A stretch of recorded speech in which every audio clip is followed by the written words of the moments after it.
A paz do Senhor.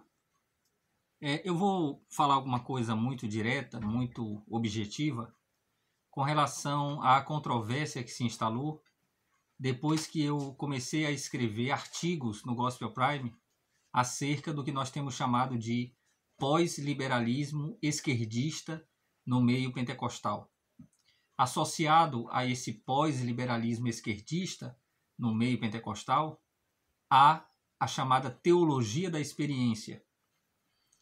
E algumas pessoas têm dito que os pentecostais que criticam essa tendência, especialmente a teologia da experiência, seriam calvinistas, neocalvinistas, reformados ou cessacionistas.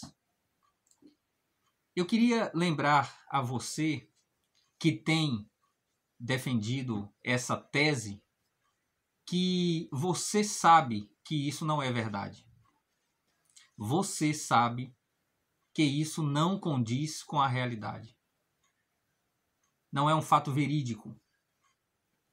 Você sabe que tem semeado dúvidas entre pessoas que ouvem suas aulas, suas palestras, suas pregações e leem seus escritos, seja em site, seja nas redes sociais, seja em escritos publicados por editora, livros, artigos, periódicos de escola dominical, periódicos de formação de obreiros. Você sabe que tem semeado a dúvida. Os seus pressupostos não são os pressupostos da teologia protestante. Os pressupostos que têm induzido a sua teologia da experiência são pós-modernistas, subjetivistas, experiencialistas, a partir de teorias que você aprendeu nos cursos que tem feito. Você está importando teorias, hipóteses e métodos das ciências sociais e trazendo de maneira acrítica para a teologia pentecostal. Você pensa que o que havia até agora na teologia pentecostal era apenas uma teologia produzida por pentecostais, como dizem seus amigos e seus colegas nessa lide. Você pensa que o método histórico-gramatical que nós adotamos e que consta de forma explícita na Declaração de Fé das Assembleias de Deus, editada em 2017, é um método eivado de racionalismo, iluminismo, modernismo, fundamentalismo. Você não acredita no método histórico-gramatical. Você tem dito, por exemplo, que a Bíblia é o registro das experiências de seus autores com a revelação do Senhor. Você não acredita mesmo, piamente, na doutrina da inspiração divina, verbal e plenária das Escrituras. No máximo, é um dogma que nós temos, que nos segura, como você mesmo já disse. Você acredita que a Bíblia é o relato da trajetória de Deus na sua relação com a humanidade e que ela constitui ou consiste num conjunto de relatos ou de registros de homens do Antigo e Novo Testamento a partir das experiências que tiveram com Deus.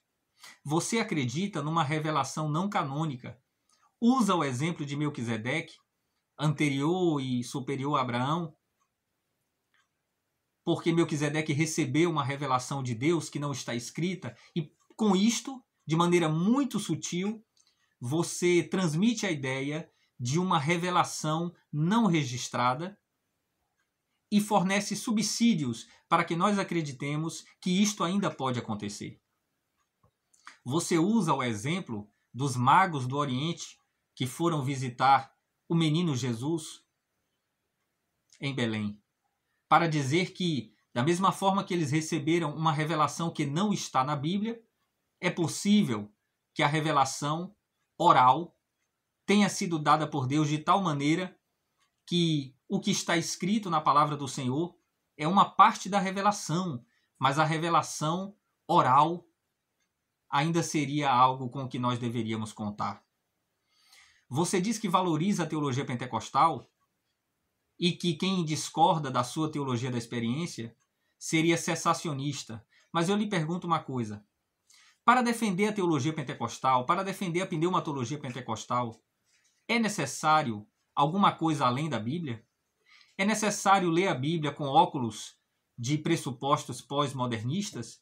É necessário partir para o experiencialismo?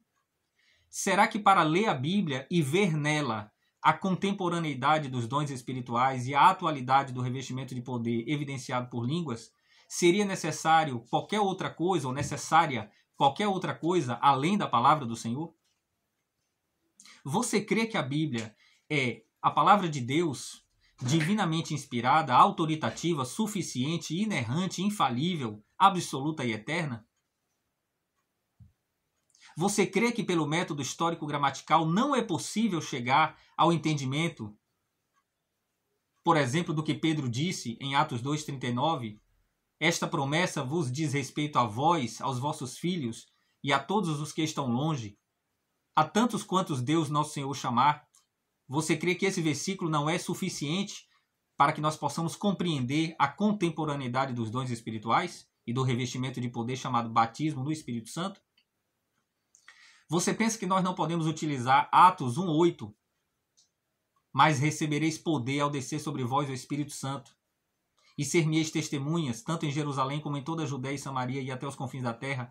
Você não pensa que nós podemos fazer uma análise histórico-gramatical desse versículo e entender que ali está uma síntese de um programa missionário que se registra em Atos e que se prolonga em toda a história da igreja? Você não crê que o que Paulo escreve, especialmente aos Coríntios, com relação aos dons espirituais, pode, por meio do método histórico-gramatical, nos trazer o ensino sobre a importância dos dons para a edificação, consolação e exortação da igreja?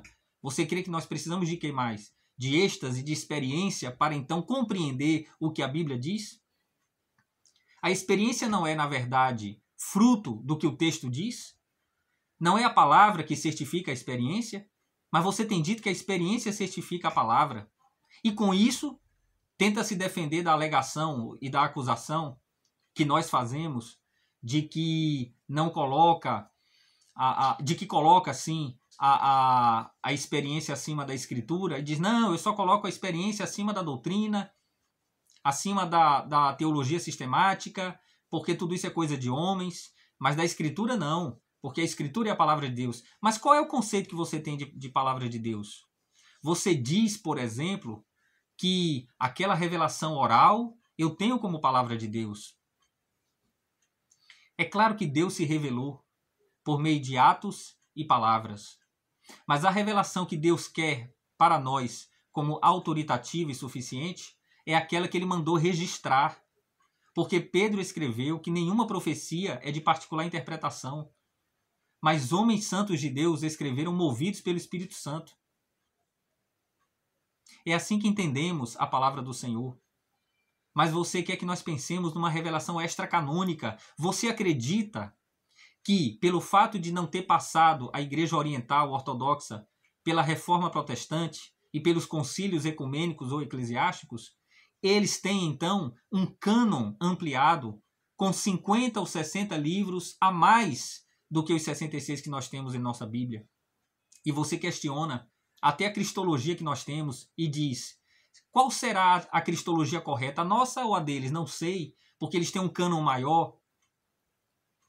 E você diz então que essa revelação, que eu tenho chamado de extracanônica, seria então legítima e que por isso essa igreja oriental, tendo esse cânon, estaria correta, porque ela não passou pelas disputas que nós passamos. Você acredita mesmo nisso? Você tem dito que a Bíblia que nós temos não é Bíblia, é apenas uma versão em português da Bíblia. Você não acredita na fidedignidade comprovada pela manuscritologia, pela bibliologia e que está nos livros que nós estudamos? Você pensa que os concílios ecumênicos, aqueles que formaram as principais confissões de fé, Niceia, Éfeso, Calcedônia, você pensa que esses concílios eram sempre fruto de disputas de poder? Você pensa que as disputas de poder foram decisivas? E aí eu lhe pergunto, você não crê nas confissões de fé? Você não crê naquilo que foi definido no Concílio de Nicéia, já que você critica tanto o imperador Constantino? Você crê que Deus não estava ali com a divina providência, determinando e conduzindo as coisas? Você não acredita na fidedignidade da palavra que nós temos hoje na Bíblia em relação aos autógrafos? Nós não temos os autógrafos, os textos escritos originalmente pelos apóstolos e profetas, mas você não crê que há uma fidedignidade das cópias que chegaram até nós? Você critica os textos receptos? Você prefere, parece que o texto bizantino? E você critica as Bíblias que os irmãos têm consigo? Você semeia dúvida. Você fala que não é racionalista, que racionalistas são os que discordam. Veja como você é adjetiva. Eu digo que o que você defende é liberal e é pós-liberal. Eu digo e afirmo e provo. Mas você não. Você nos adjetiva como cessacionistas para tentar desqualificar quando nós não somos cessacionistas. Eu nunca fui calvinista. Porque estudei e fiz disciplinas numa instituição relacionada a Mackenzie e numa outra instituição reformada. Você sabia que pastores importantíssimos e com muito mais bagagem teológica que você estudaram na Mackenzie? Em instituições reformadas, você tem coragem de dizer para eles que eles não são pentecostais, que eles são calvinistas? O meu ministério foi dado por profecia. Eu sou pentecostal, defendo a sã doutrina e tenho trabalhado aqui em nossa igreja, na nossa cidade, pela defesa da fé e dos distintivos pentecostais na soteriologia, na pneumatologia.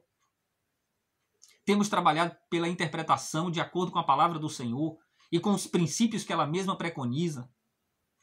Mas você tem semeado a dúvida. Você não sabe, por exemplo, se foi Moisés que escreveu o Salmo 90. Você questiona a coletânea de livros do Antigo Testamento e compra a ideia liberal de que foi Esdras quem compilou. Claro que Esdras teve um papel importante, mas daí a fomentar a dúvida no sentido de que Esdras teria feito essa edição final. Você diz que Esdras fez a edição final, dando a entender que, na verdade, pela oralidade e pela variedade de textos ao longo do tempo e de tradições, essas coisas só foram registradas de forma cabal no tempo de Esdras, muito tempo depois, por exemplo, de um Moisés. A partir do fato de que o capítulo 34 de Deuteronômio foi escrito depois da morte de Moisés, você usa isto para pôr em dúvida a autoria de outros textos. No caso de Hebreus, que já no Novo Testamento, você simpatiza claramente com a suposição absolutamente sem fundamento de que foi uma mulher que escreveu Hebreus, sendo que em Hebreus 11:32 há um particípio masculino que sugere claramente que quem escreveu foi um homem. Mas você lança dúvida. Você diz que não é possível conhecer absolutamente nada, inclusive nós mesmos. Você diz que a doutrina é o que a gente pensa, melhor, que a doutrina é o que a gente pensa da Bíblia e que a teologia é o que a gente pensa da doutrina. E você coloca dúvida no coração dos irmãos que assistem suas pregações, suas aulas, leem seus livros. Você não é um pregador da fé, você é um pregador da incredulidade. Racionalista é você. Subjetivista é você. Nós cremos na revelação divina, na inspiração divina, na canonicidade, porque o Deus que inspirou e revelou também tem poder para providenciar a preservação das Escrituras Sagradas. Mas você precisa buscar supedâneo em teorias literárias e numa hermenêutica absolutamente incompatível com aquilo em que nós cremos como cristãos. Então pare de dizer que são cessacionistas os que discordam de suas teorias. Use outros argumentos. Defenda de forma explícita o que pensa. Mostre que você tem uma visão esquerdista. Defenda sua cosmovisão progressista de peito aberto. Mas não diga que nós, seus críticos, somos cessacionistas, calvinistas, neocalvinistas, reformados. Somos reformados no sentido amplo, como protestantes. herdeiros do cristianismo histórico e ortodoxo. Você sabe que o movimento pentecostal teve uma influência metodista. Você sabe que o movimento metodista tem uma origem anglicana. Você sabe que os anglicanos são igreja protestante. Então você deveria saber que existe um liame histórico e credal entre pentecostais e ramificações do cristianismo histórico ortodoxo. Não, nós não somos uma seita experiencialista como você e seus amigos esquerdistas e pós-modernistas querem convencer os líderes de nossa denominação para que eles pensem que o seu trabalho está defendendo a nossa fé. O seu trabalho é liberal, o seu trabalho é deletério. E o seu trabalho contribuirá, se nós deixarmos, para que a nossa igreja se torne liberal ou pós-liberal. Então não nos ofenda, não ofenda a nossa inteligência, nós não somos crianças. Eu não vou usar argumento de autoridade, mas a autoridade do argumento. Em nenhum momento eu uso aqui argumento da autoridade, invocando o que eu sou, o que eu fui, o que eu faço, eu deixo de fazer. Em todo instante eu estou usando argumentos, retórica, para veicular embasamento bíblico e teológico, doutrinário e de acordo com a confissão de fé das Assembleias de Deus no Brasil. Eu conheço a doutrina da nossa igreja. Isso aí não vai colar, como se diz. Não pense você que essa dúvida que está semeando pode prosperar. Nós não iremos deixar, em nome de Jesus. Use os argumentos que você sabe que são os seus argumentos, mas não fique tergiversando e jogando nuvem de fumaça, cortina de fumaça, para que as pessoas não saibam o que você efetivamente acredita. Você põe em dúvida os cânones da fé cristã, você não acredita nas confissões de fé. Você diz que os concílios ecumênicos são fruto de disputa. E as convenções estaduais e nacionais que ocorrem periodicamente? São fruto de quê? A declaração de fé foi elaborada a partir de disputa política? Porque você diz que toda confissão, todo concílio ecumênico, todo concílio eclesiástico, todo concílio se baseia em disputa. O concílio em Jerusalém, Atos 15, Gálatas 2, você coloca em choque Paulo e Tiago.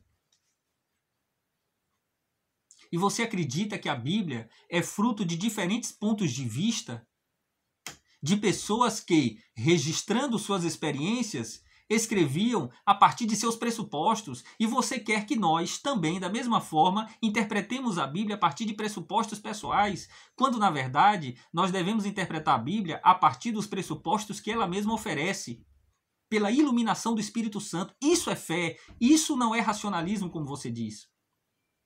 Então pare com isso. Isso é feio. Nós não somos crianças. Nós somos pastores, estudiosos da palavra do Senhor, apologistas como todo combatente da fé deve ser, independentemente de títulos, independentemente de credenciais acadêmicas, que seus amigos pensam que são a ferramenta fundamental para se estabelecer a verdade. Essa é uma palavra enérgica e verdadeira, que eu precisava deixar aqui registrada. Nós não vamos recuar diante de blandícias e diante de armas dessa natureza.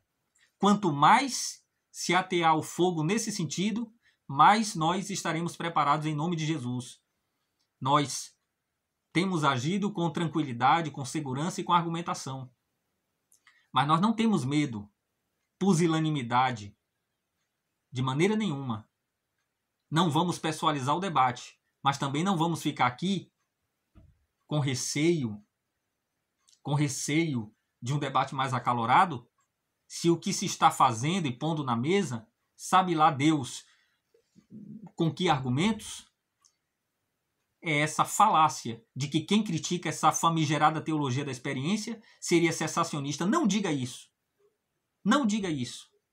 Que quem critica essa péssima teologia da experiência seria antipentecostal. Você sabe que isso não é verdade. Você sabe que isso não é verdade. Esse era um recado necessário que eu vou renovar e repetir toda vez que se fizer urgente.